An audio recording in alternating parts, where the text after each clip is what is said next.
दोस्तों नमस्कार। पता नहीं सरकार को याद भी है या नहीं है, जब करगिल युद्ध हो रहा था उस वक्त जितनी बड़ी तादाद में सैनिकों के शव गांव आ रहे थे, उस वक्त अखबारों की रिपोर्टिंग सरकार को कटघरे में खड़ा करने से चूक नहीं रही थी। और उस वक्त अटल बिहारी वाजपेयी देश के प्रधानमंत्री थे। वह इस देश में सैनिकों के परिवारों को संयम बरतते हुए, करगिल की हकीकत को बताते हुए यह कहने से चूके नहीं थे, देश को एकजुट खड़े होना होगा। हमारे पीठ में छुरा भोंका गया है। पता नहीं सरकार को याद है या नहीं है, इस देश के पहले प्रधानमंत्री जवाहरलाल नेहरू को लेकर एक वक्त कार्टूनिस्ट शंकर ने एक कार्टून बनाया था और उसमें प्रधानमंत्री नेहरू के सिर की जगह गधे का सिर लगा दिया था। और वह जब छपा तो उसके अगले दिन प्रधानमंत्री नेहरू ने कार्टूनिस्ट शंकर को फोन किया और कहा कि सुबह की चाय क्या वो गधे के साथ पीना पसंद करेंगे। पता नहीं सरकार को पता है या नहीं है, लेकिन 1963 में 21 अगस्त को पहली बार सरकार के नीति आयोग के तमाम डाटा पर सवाल उठाते हुए उस वक्त राम मनोहर लोहिया ने नेहरू पर यह आक्षेप किया था, उन्हें पता ही नहीं है इस देश की जनता 3 आने पर जीती है। और नीति आयोग के आंकड़े कहते हैं कि जनता की आय 15 आने है। बड़ी लंबी बहस हुई थी, वह 3 आने बनाम 15 आने, और नीति आयोग का पूरा डाटा फेल हो गया और उसे मानना पड़ा कि 15 आने का आंकड़ा जो उसने दिया था वो गलत है। और अगले दिन यह सवाल बड़ा हो गया सरकार के सामने, क्या प्लानिंग कमीशन यानी नीति आयोग की जो रिपोर्ट है, उस रिपोर्ट को लेकर अखबारों को रिपोर्ट करनी चाहिए या नहीं करनी चाहिए। उस वक्त नेहरू ने खुले तौर पर कहा, जो सच है वो सच है, नौकरशाही संभले, समझे, परखे और रिपोर्ट फिर जारी करे। और पार्लियामेंट तो लोकतंत्र का मंच है, वहां पर बहस नहीं होगी तो कहां पर होगी। और अगले दिन प्लानिंग कमीशन की रिपोर्ट को लेकर जो छीछा लेदर उस वक्त नेहरू सरकार की हुई थी, उस पर भी नेहरू ठहाके लगा रहे थे और कह रहे थे जरूरी है, और जरूरी नहीं है कि सब कुछ सरकार जान ही जाए।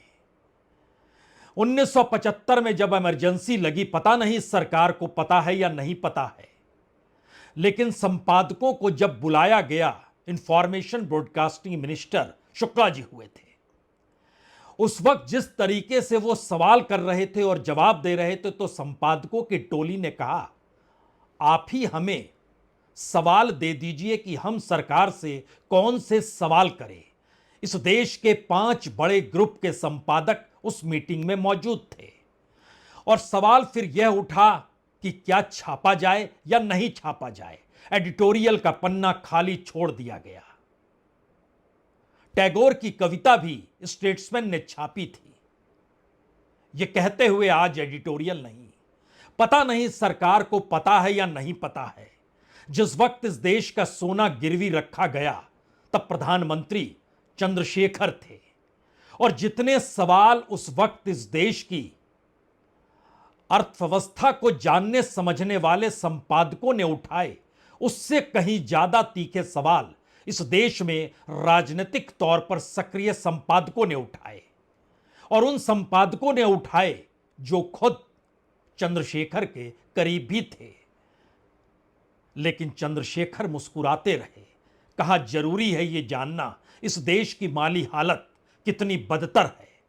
और उसके बाद जब पीवी नरसिम्हा राव की सरकार आई और जब पहला बजट सामने निकल कर आया जिसको मनमोहन सिंह ने रखा, उस वक्त भारत की समाजवादी सोच कैसे धराशायी हो गई और सोशलिज्म कैसे गायब हो गया। और उसके बाद मार्केट इकोनॉमी और इकोनॉमिक रिफॉर्म की जो धारा बही, उस पर अखबारों पर जो टीका टिप्पणी थी, वह सीधे तौर पर उस वक्त की परिस्थितियों में अगर चले जाइएगा तो कांग्रेस की पुरानी चली आ रही नीतियों को लेकर उस वक्त में कांग्रेस की ही सरकार जो पीवी नरसिम्हा राव की अगुवाई में बनी थी, दोनों को लेकर जितना निशाना साधा जाता सकता था, जितनी तीखी आलोचना या जितना क्रिटिकल होकर सवाल किया जा सकता था, सब कुछ किया गया। पीवी नरसिम्हा राव मुस्कुराते रहे और कहा यह जरूरी है यह जानना समझना कि इस देश की अर्थव्यवस्था को अब नई दिशा और नई हवा की जरूरत है। और इसी परिस्थिति में जब पहली बार न्यूक्लियर डील हो रही थी अमेरिका के साथ, वामपंथी और मुलायम सिंह यादव उस दौर में जो सोच रहे थे, उससे हटकर मनमोहन सिंह जिस तर्ज पर अमेरिका के साथ खड़े हो गए, यह किसी को समझ नहीं आया इस देश के भीतर उस दौर में किस दृष्टि के साथ मनमोहन सिंह ने भविष्य की कौन सी दृष्टि देखी थी। लेकिन अखबारों में जो रिपोर्ट्स आई और उन रिपोर्ट्स के बाद जब समझौता हुआ और उसके बाद अंतर्राष्ट्रीय तौर पर भारत को जो प्रमुखता मिली और उसके तत्काल बाद जब विश्व मंदी गहराने लगी और उसके बाद मनमोहन सिंह ने जिस अर्थनीति को संभाला और जिस तर्ज पर संभाला, उसको लेकर पुरानी रिपोर्ट्स का भी जिक्र हुआ। पता नहीं सरकार को पता है या नहीं पता है। आज इन बातों का जिक्र सिर्फ इसलिए किया गया क्योंकि यह एक अजीबोगरीब परिस्थितियां हैं इस देश के भीतर में, जब सबको पता है कि इस देश में मीडिया के दरवाजे बंद किए जा चुके हैं, चंद खिड़कियां हैं जो खुली हुई हैं और वह चंद खिड़कियां टेक्नोलॉजी और शायद उन टेक्नोलॉजी के ऊपर अंतर्राष्ट्रीय तौर पर एक आधार है, यानी भारत सरकार का उस पर कब्जा नहीं है। अन्यथा जो दरवाजे इस देश में मीडिया के बंद किए जा चुके हैं, जिनसे कोई सवाल निकलते ही नहीं है, और अगर सवाल निकलने लगे तो जाहिर तौर पर है एक दो नहीं, सैकड़ों फहरिस्त होगी। इस देश में मौजूदा सरकार के लिए घोषित लाभार्थियों की योजना भी कटघरे में होगी। इस देश में डिसइन्वेस्टमेंट हो, प्राइवेटाइजेशन हो, मोनेटाइजेशन हो, इस देश के भीतर नोटबंदी हो, जीएसटी हो, तमाम सवालों के दायरे में किसानों की दुगनी आय हो, प्रधानमंत्री की आवास योजना हो, शौचालयों का बनना हो, जल से नल का जिक्र हो, आपकी जो इच्छा है कर लीजिए। जो सवाल अगर दागे जाएं तथ्यों के साथ तो सरकार जवाब दे नहीं पाएगी। लेकिन एक तरफा हवा बह निकली और मीडिया ने अपने दरवाजे कपाट बंद कर लिए। और ध्यान दीजिए कि अगर इस दौर में वाकई दुनिया के सामने टेक्नोलॉजी नहीं होती तो भारत का लोकतंत्र कहां पर टिकता, कहां पर रेंगता, कहां पर दंडवत होता, शायद कोई बता नहीं सकता था। क्योंकि यह परिस्थिति ऐसी थी जिसमें कोई जानकारी जनता तक पहुंचेगी ही नहीं। इस देश के चंद लोग तो खड़े हुए जिन्होंने बताना शुरू किया कि क्या हो रहा है, उसके पीछे का सच क्या है, इस देश के असल आंकड़े क्या हैं, इस देश में गरीबी की परिस्थितियां क्या है, इस देश के भीतर रोजगार कैसे निकलेगा, सरकार की कौन सी नीति किस दिशा में जा चुकी है, कोई सवाल नहीं।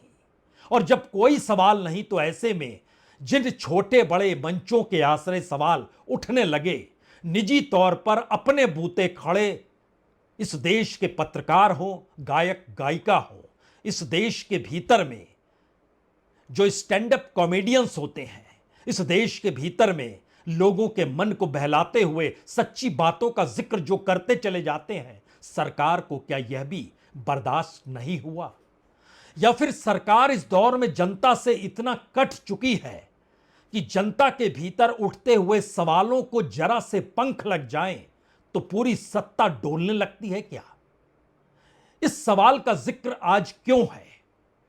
अगर वाकई इस दौर में सोशल मीडिया को आप गायब कर दीजिए, डिजिटल मीडिया को आप गायब कर दीजिए और कोरी कल्पना नहीं बल्कि हकीकत की जमीन पर खड़े होकर देखिए इस देश के तमाम अखबार, इस देश के भीतर राष्ट्रीय न्यूज चैनलों की मौजूदगी, जिनके पीछे करोड़ों का नेटवर्क चलता है, जिनके संपादकों की, जिनके मालिकों की रईसी इस देश के 5 सितारा संस्कृति को जिंदा रखती है। कहीं किसी का कोई पेंट हाउस है, कहीं किसी के पास 5 सितारा लग्जरी गाड़ी है। और इन परिस्थितियों में वह कैसे संवाद बना पाएंगे इस देश की उस हकीकत से, जिस हकीकत का अनूठा सच तो यह भी है कि इस देश में जितने भी लोग नौकरी करते हैं, वो पुरुष हो वो महिला हो, वो गांव में रहते हो वो शहरों में रहते हो, आपको जानकर हैरत नहीं होनी चाहिए, किसी की भी आय एवरेज तौर पर इस देश में 700 रुपए से ऊपर नहीं है प्रतिदिन की कमाई। और अगर वाकई सबका एवरेज निकाल लीजिएगा तो 530 रुपए। हम विकसित होने की राह पर हैं।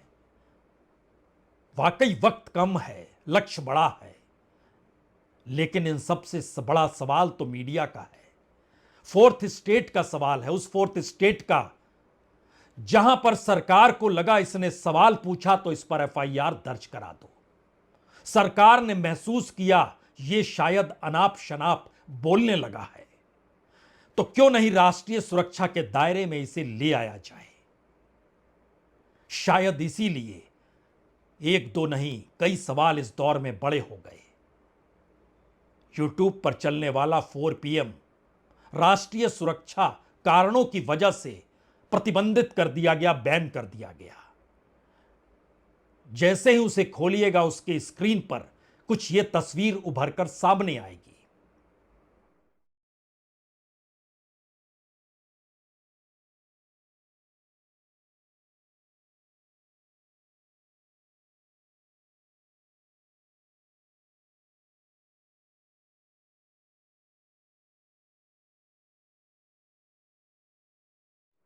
कोई फर्क पड़ेगा नहीं। एक क्या, दसियों चैनल आप रोक डालिए। यह सरकार इस देश की राष्ट्रीय सुरक्षा के तहत ही तो पेगासस में कौन सा इक्विपमेंट इस्तेमाल किया गया सुप्रीम कोर्ट को नहीं बताया उसने।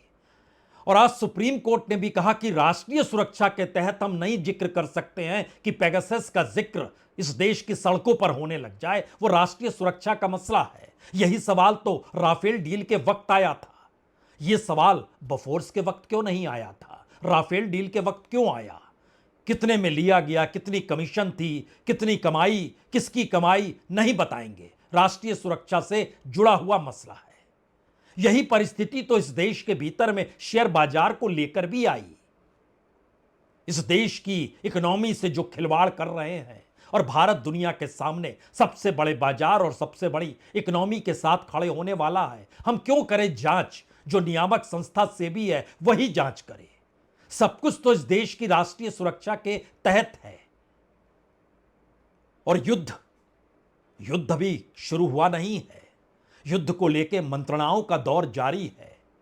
उन सब के बीच कोई भी सवाल अगर युद्ध के साए तले यह कहकर खत्म कर दिया जाए कि देखिए आप में राष्ट्रीयता की भावना नहीं है और आप इस देश के खिलाफ बोल रहे हैं, तो देश का मतलब होता क्या है? शायद देश का मतलब संविधान होता है, वो संविधान जो सबको एक बराबर मानता है। उस संविधान में लिखित शब्दों के आश्रय देश को उसी कानून के आश्रय चलाया जाता है।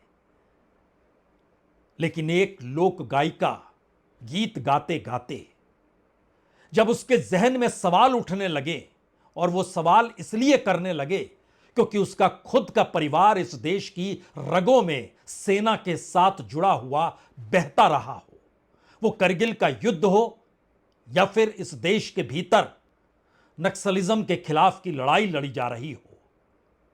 हम जिक्र नेहा सिंह ठाकुर का कर रहे हैं। उसने कई सवालों को कई तरीके से उठाया। खामोशी के साथ कहा जा सकता है यह वक्त बड़ा संवेदनशील है। उस चैनल से कहा जा सकता था आपने देश के खिलाफ जो वीडियो बनाया है उसको आप हटा लीजिए। ठीक वैसे ही जैसे एक एडवाइजरी जारी की गई इस देश के राष्ट्रीय मीडिया चैनल्स के लिए कि देखिए आप सेना के मूवमेंट्स मत दिखलाइए, आप मत बतलाइए कि भारत कैसी तैयारी कर रहा है। एक एडवाइजरी जारी की गई।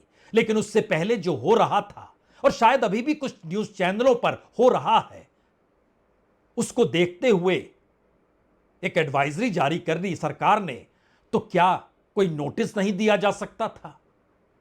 जो 4 PM को बंद किया गया, जो एफआईआर दर्ज कराई गई नेहा सिंह ठाकुर के खिलाफ, या फिर जो व्यंगकार के तौर पर डॉक्टर मेडुसा है वह जिन शब्दों का इस्तेमाल करके बड़ी सलीके के साथ कुछ सवालों को उठा ही देती है, क्या उनको कहना नहीं चाहिए या फिर यह दौर बिल्कुल हटकर है?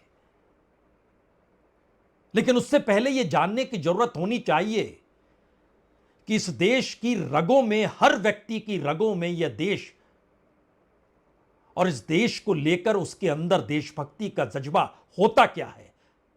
अपने परिवार और अपने धमनियों में दौड़ते खून का जिक्र करते हुए अगर एक लोक गायिका सवालों को उठाते उठाते यह बताने लग जाए कि उसके परिवार को समझ लीजिए, तो मानना पड़ेगा इस देश के भीतर की परिस्थितियां शायद अभिव्यक्ति की आजादी शब्द यहां छोटा पड़ेगा। सांस लेने की उम्मीदों के आसरे जिंदगियों को परखने की कोशिश अब करनी होगी। इसीलिए तो नेहा ठाकुर को यह कहना पड़ा। मैंने आज तक कभी नहीं बताया, कहना जरूरी नहीं समझा, लेकिन आज जब बात मेरी देशभक्ति पर आ गई है तो जान लीजिए, मेरे परिवार और खानदान के कुल मिलाकर 14 लोग भारतीय सेना और अर्धसैनिक बलों में अपनी जान दांव पर लगा चुके हैं। मेरा अपना सगा भाई अभी भी छत्तीसगढ़ के जंगलों में नक्सलियों से लड़ रहा है। मेरे अपने सगे चारों मामा आर्मी में अधिकारी रहे हैं, जिनमें से 2 लोग कारगिल की जंग लड़ चुके हैं। चाहे थल सेना हो या वायु सेना, मेरे भाई आज भी देश की सेनाओं में हैं और ये 2-2 रुपए के ट्रोल आईटी सेल वाले मुझे देशद्रोही कह रहे हैं। पता नहीं सरकार को यह भी जानकारी है या नहीं है। जब मुंबई पर हमला हुआ था, लश्कर-ए-तौयबा के आतंकवादियों ने हमला किया था, उस वक्त महाराष्ट्र के मुख्यमंत्री विलासराव देशमुख एक फिल्मकार राम गोपाल वर्मा को साथ ले गए थे और उसके बाद उनकी कुर्सी चली गई थी। पता नहीं सरकार को याद है या नहीं है, जब हमला हुआ तो मीडिया के सामने आने के लिए उस वक्त के गृह मंत्री शिवराज पाटिल अपनी सफारी को बदलने में लगे हुए थे। एक बार आते थे तो एक सफारी का रंग, दूसरी बार आते थे तो दूसरे सफारी का रंग। मुद्दा यह भी बन गया, उनकी कुर्सी चली गई। शायद इसीलिए यह सवाल पहलगाम के साथ जुड़ा है। लोगों के जहन में बहुत सारे सवाल हैं। उन सवालों का जवाब और उसके बाद प्रधानमंत्री की मशक्कत खुद की। वो बिहार चुनाव रैली में गए और आप हैरत में मत आइए, 4 मई को वो एक बार फिर पटना जा रहे हैं। सबसे नजदीक बिहार के ही चुनाव है तो कोई सवाल तो करेगा ना। और इस देश के भीतर जिसने भी सवाल जिस वक्त भी किया वो कहीं से भी जुड़ा हो। चर्चा सांप्रदायिकता को लेकर होती है, चर्चा इस दौर में आतंकवाद के बदलते हुए तौर तरीकों को लेकर भी हो रही है। लेकिन क्या किसी ने कल्पना की इस देश में जब जनरल मुशर्रफ आए थे, उस वक्त सबसे तीखा सवाल किसने किया था? आप हैरत में आ जाएंगे। सामने जनरल मुशर्रफ बैठे और दूसरी तरफ जमायत उलमा हिंद के मदनी साहब ने जो सवाल किया, हमें लगता है वो बहुत पुराना किस्सा है, लेकिन सुनना इसलिए चाहिए क्योंकि मौजूदा वक्त में इस देश के मुसलमानों को लेकर जो सवाल 2014 से बतौर वोटर साथ ना जोड़ने की इच्छा से लेकर पूरी संसदीय राजनीति में उन्हें हाशिए पर ढकेलते हुए मौजूदा वक्त में जो वक्फ की परिस्थिति भी आई है और जो बार बार पाकिस्तान की परिस्थितियों से भारत के मुसलमानों को जोड़ने की कोशिश भी करते हैं, हमें लगता है उनको ये 20 बरस पुराना किस्सा जरूर है, लेकिन हकीकत है ये सवाल मुशर्रफ से हो रहा है। और कौन कह रहा है, सुनिए जरा, इसको गौर से सुनिए। पाकिस्तान की जितनी टोटल पॉपुलेशन है उससे ज्यादा पॉपुलेशन में इंडियन मुस्लिम्स यहाँ रहते हैं। जी हाँ, आपको मालूम होना चाहिए। हाँ मुझे मालूम है जी। जब आपको ये मालूम है तो इंडियन मुस्लिम्स अपनी प्रॉब्लम्स को सोल्व करने की और सोल्व करवाने की ताकत रखता है। आपकी नसीहत की जरूरत नहीं। एक तीसरी और आखिरी बात आपसे कहना चाहता हूं। आपने इतने साल पाकिस्तान पर राज किया है और आप ये मान रहे हैं कि हाँ दोनों तरफ से हो रहा है। दोनों तरफ से हो ना हो पर एक तरफ से तो हो रहा है, ये तो पक्का हो गया आपके इस मान लेने से। आप सब काम करिए। इंडिया की जो ये सिविल सोसाइटी है, इस सिविल सोसाइटी में टोटल पॉपुलेशन के 70% से ज्यादा, मैं एहतियात से कह रहा हूं वो 90% से ज्यादा है, 70% से ज्यादा लोग ऐसे हैं जो इंडियन मुस्लिम्स के साथ उनकी प्रॉब्लम के लिए लड़ने के लिए तैयार हैं हमेशा, और लड़ा है जुल्म के खिलाफ। आप अपने किसी रिमार्क से प्लीज, चाहे यहां करें और चाहे पाकिस्तान में रह करके करें, इंडियन मुस्लिम्स को एलिनिएट करने की कोशिश ना करें प्लीज। Thank you. हमें तो याद नहीं है, हो सकता है आपको भी याद ना हो। इस तरीके के भारत के मुसलमानों को लेकर तीखे सवाल कांग्रेस के किसी नेता ने उस वक्त मुशर्रफ से किए हों, लेकिन उस वक्त कांग्रेस की सरकार नहीं थी, उस वक्त तो बीजेपी की सरकार थी। बीजेपी के किसी नेता ने किए हों भारत के मुसलमानों का जिक्र करते हुए, पाकिस्तान जिस तर्ज पर जो चीजें खेलता और करता है उसको लेकर कोई सवाल उस वक्त किसी राजनेता ने नहीं किए थे। दरअसल यह देश के भीतर के लोकतंत्र की परिस्थितियां जनता से जुड़ी है, नागरिकों से जुड़ी है, लेकिन उनको धीरे धीरे वोटर में तब्दील कर दिया गया। और वोटर के ऊपर किसका प्रभाव ज्यादा पड़ता है और मीडिया का प्रभाव अगर उस वोटर के जहन में पड़ रहा है और अगर वो सत्ता के अनुकूल नहीं है तो फिर या तो बैन या फिर एफआईआर। क्या वाकई ऐसी परिस्थिति इस देश के भीतर मौजूदा राजनीति ने धर कर ली है? कर ली है। सब कुछ आंखों के सामने है, कुछ भी अलग थलग नहीं है, क्योंकि तमाम युद्ध, चाहे वो आजादी या विभाजन के तुरंत बाद 1948 का जिक्र हो, चाहे 65 का जिक्र हो, चाहे 55 का जिक्र हो, चाहे 71 का जिक्र हो, चाहे 99 का जिक्र हो, पूरा भारत जब जब युद्ध के बादल मंडराए हैं एक साथ खड़ा हुआ है। और इस वक्त भी जो पहलगाम में हुआ उसके बाद की परिस्थिति में समूचे विपक्ष ने खुलकर कहा कि आप जो करेंगे हम साथ खड़े हैं, और सभी एक साथ नजर आए। बैठकों का सिलसिला चल रहा है, कल सीसीएस की एक बार फिर बैठक भी है, लेकिन इन सब के बीच, पहली सीसीएस और दूसरी सीसीएस के बीच ऐसा क्या हो गया कि विपक्ष के साथ दो दो हाथ करते हुए सत्ताधारी बीजेपी नजर आने लगी, और विपक्ष की तरफ से भी एक झटके में सवाल खड़े किए जाने लगे। कांग्रेस ने सवाल किया प्रधानमंत्री की मौजूदगी ऑल पार्टी मीटिंग में क्यों नहीं? तब तक प्रधानमंत्री को लेकर एक तस्वीर सोशल मीडिया में डाल दी गई। उसके बाद हंगामा मच गया, बीजेपी ने एक दूसरी तस्वीर डाल दी। यह एक ऐसी परिस्थिति थी जिसमें समूचे देश को एक साथ खड़े होना है।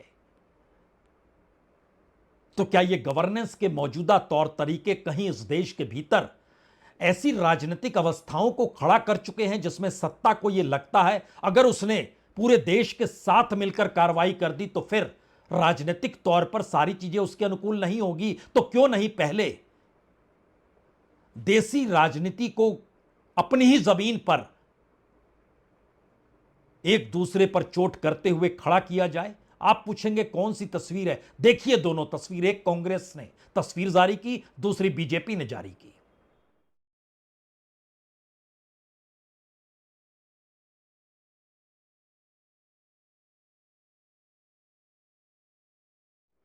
इन दोनों तस्वीरों को माध्यम सोशल मीडिया का ही बनाया गया, वही सोशल मीडिया जिसने इस दौर में इस देश में लोकतंत्र की खिड़कियों को खुला रखा है, क्योंकि इस खिड़कियों पर झांकने के लिए सरकार से इजाजत नहीं चाहिए।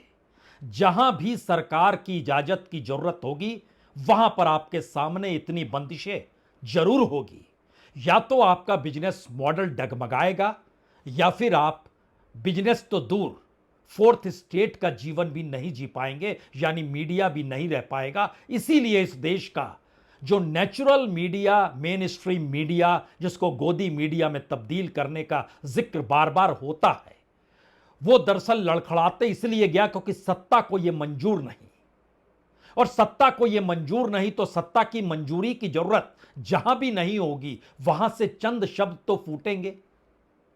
और इस देश की मुफलिसी के बीच, इस देश में बड़ी कतारों के बीच सरकार ने भी तो लाभार्थियों की एक कतार लगभग 48 करोड़ लोगों को जोड़कर पार कर दी।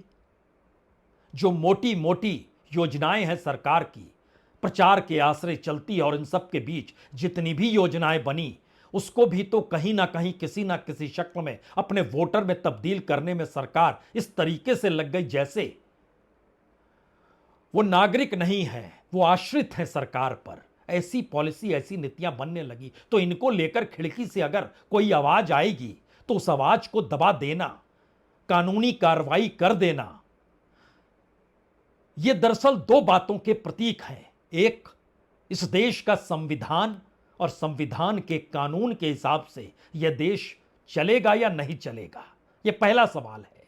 और सरकार क्या अपने हिसाब से संविधान को परिभाषित करते हुए कानून भी अपने हथेलियों पर इस रूप में नचाएगी जहां पर इस देश के भीतर में जितने भी चेक एंड बैलेंस हैं वो तमाम इंस्टीट्यूशंस के जरिए ही क्यों ना हो, सभी इस मजबूरी को समझेंगे। अगर सरकार के अनुकूल कार्रवाई नहीं की तो फिर मुश्किल होगी। ये फिर मुश्किल क्या होती है? देश से बड़ा तो कुछ भी नहीं होता है, यह पाठ तो बकायदा बीजेपी का हर नेता खुलकर कहता है। तो देश से बड़ा कुछ भी नहीं, और देश के भीतर उठते हुए सवाल जो देश को लेकर हों वह देश के खिलाफ हो गए, ये कैसे संभव है? यानी दूसरा बड़ा खतरा उस फोर्थ स्टेट को लेकर है जिसका काम ही सत्ता और सरकार पर निगरानी रखने का होता है, सवाल करने का होता है। और सत्ता इससे पहले तमाम प्रधानमंत्रियों के काल में क्यों जानती रही और क्यों समझती रही? बड़े कार्टूनिस्ट जनता की बात करते करते उन्होंने एक कार्टून इंदिरा गांधी पर बनाया था, इंदिरा गांधी की किचन कैबिनेट पर। और उस कार्टून को देखकर ऐसा लग रहा था कि किचन कैबिनेट का मतलब इंदिरा गांधी ही टेबल से बड़ी थी, कुर्सी भी छोटी थी और सामने बैठे हुए लोग चींटियों के समान या कहें प्यादों के समान थे। उस कार्टूनिस्ट को बंद नहीं किया गया, उस कार्टूनिस्ट के पास मैसेज भिजवाया गया, India is Indira, Indira is India. किसी ने कहा था, आपको याद है? उसने कहा जी याद है, इसीलिए तो ये कार्टून है। और बात वहीं खत्म हो गई। क्यों? क्योंकि देश सबसे पहले होता है और देश को देखने का नजरिया सत्ता और जनता का कभी एक होता नहीं है। और जनता क्यों, मीडिया का नजरिया भी सत्ता अनुकूल होता नहीं है, वो तो सत्ता से सवाल करेगी ही। लेकिन उस सब के बावजूद भी अगर सत्ता ने उस लकीर को खींचना शुरू कर दिया है जहां पर सिर्फ और सिर्फ एक ही पिलर रहे और वही देश हो, वही लोकतंत्र हो, वही संविधान हो, तो संकट कितना बड़ा है, व्यापक है, या ये संकट नहीं बल्कि एक सिस्टम में तब्दील कर देने की एक ऐसी सोच है जिसमें हो सकता है कल कोई सवाल ही ना करे। यह हो सकता है। इसे कहते हैं किसी भी चीज को सिस्टम में बदल डालिए और उसके बाद बताइए कि यही सच है। इंतजार करना होगा। इस देश में पॉलिटिकल अपोजिशन का वैक्यूम बड़ा है, इस देश में इंस्टीट्यूशंस का वैक्यूम बड़ा है, इस देश के भीतर में कार्यपालिका, विधायिका और न्यायपालिका को लेकर उठते हुए सवालों में सभी का एक सुर सबको सुनाई दे रहा है। बची है जनता, बचे हैं जनता के साथ खड़े लोग। तय वहीं से होगी चीजें। शायद इसीलिए संसद का विशेष सत्र भी बुलाया नहीं जाएगा। विपक्ष के नेता ने मांग की है, वो हवा में उड़ जाएगा क्योंकि इस वक्त तो युद्ध पर मंत्रणा चल रही है। और सवाल उठेंगे तो फिर संसद के भीतर किसे कहेंगे ये राष्ट्रीय सुरक्षा से जुड़ा मसला है, आपके खिलाफ एफआईआर हो जाएगी। वहां कह नहीं सकते हैं, बाहर कर सकते हैं, तो सब कुछ जायज है। बहुत बहुत शुक्रिया, बहुत बहुत शुक्रिया।